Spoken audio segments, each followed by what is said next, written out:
বয়স যত বাড়ে আমরা তত নীরবতার প্রেমে পড়ি।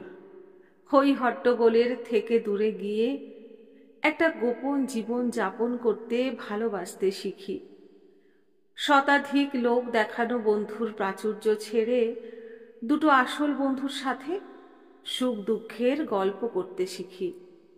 দেখনদারি সম্পর্কের ঊর্ধ্বে গিয়ে খুব গোপনে কারোর কাঁধে মাথা রেখে সূর্যাস্ত দেখতে শিখি। কে সারাটা জীবন পাশে থাকতে এসেছে আর কে সামান্য ঝড়ে খড়কুটোর মতো উড়ে যাবে বুঝতে শিখি। অপ্রত্যাশিত অপমানে, নিন্দায়, বিশ্বাসঘাতকতায় চুপ থাকতে শিখি। কার কথা ভেবে চোখের জল ফেলা উচিত আর কার কথা এক ফালি হাসি হেসে এড়িয়ে যাওয়া উচিত বুঝতে শিখি।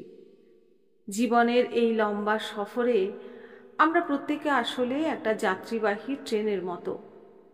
বয়স বাড়ার সাথে সাথে আমরা বুঝতে শিখি কোন স্টেশনে থামতে হবে আর কোন স্টেশন আসার আগে গতিবেগ বাড়িয়ে দিতে হবে। কলমে অমিত দিট্টু, কণ্ঠে আমি মিষ্টি। ফেসবুক ঘাঁটতে ঘাঁটতে আসলে এই লেখাটি পেলাম, তো এতটা মনের কাছাকাছি এলো যে ভাবলাম একটু পাঠ করি। সেই কারণে এই সামান্য প্রচেষ্টা। সকলে খুব ভালো থাকবেন।